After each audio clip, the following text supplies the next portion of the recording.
Cricketer, footballer না, বুঝেছো? আমাকে বোঝাতে এসেছে।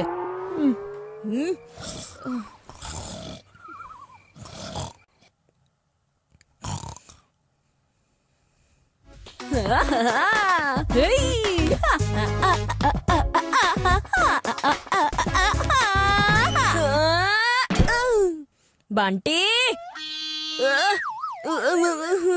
তুমি তোমার পাগুলোকে কন্ট্রোলে রাখো। আমি হচ্ছি একজন ড্যান্সার, আমার পা তো চলতেই থাকে। কিন্তু তুমি তো একজন ক্রিকেটার, তাই না? তাই অন্তত নিজের বাউন্ডারির ভেতরে থাকার চেষ্টা করো, তা না হলে তোমার খেলা শেষ হয়ে যাবে।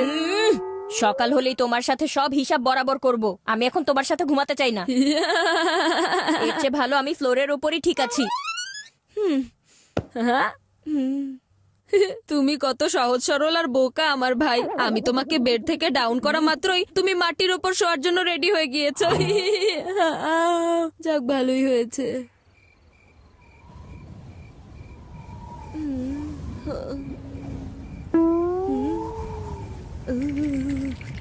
আরে এই ফ্লোর তো কোনো ডান্স ফ্লোরের মতো হট না, বরং অনেক অনেক বেশি কোল্ড হয়ে আছে। আমি আবার ঠান্ডায় জমে বরফ না হয়ে যাই। এর চেয়ে ভালো হবে আমি আজকে ঘুমাবোই না।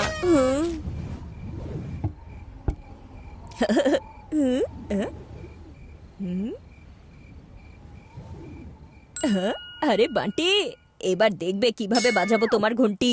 আজকে না আমি ঘুমাবো আর না তোমাকে ঘুমাতে দিব।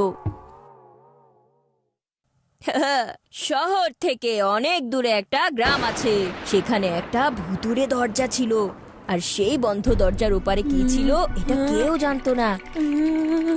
যে ওই দরজা দিয়ে ভেতরে যেত সে আর কখনোই ফিরে আসতে পারতো না।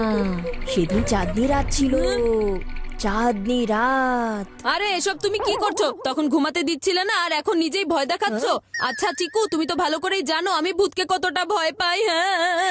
তোমার যদি ভয় করে সেটা তোমার প্রবলেম, কিন্তু আমার তো এখন একদমই ঘুম পাচ্ছে না। আর তাই টাইম পাস করার জন্য আমি তো সারা রাত ধরে এই হরর কাহিনী পড়বো।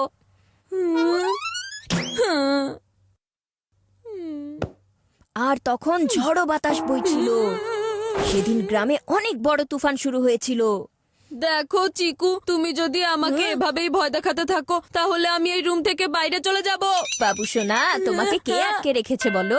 আমি এই রুমে আর থাকতেই চাই না, আমি বাইরে গিয়ে সোফায় ঘুমাতে যাচ্ছি তাহলে। হ্যাঁ, যাও যাও বাবু সোনা, যাও, সোফা তোমার জন্য অপেক্ষা করছে। যে আমাকে বেড থেকে নিচে নামিয়েছিল আমি তাকে বেডরুম থেকেই বের করে দিয়েছি, আর এখন এই পুরো বেড আমার হয়ে গেছে।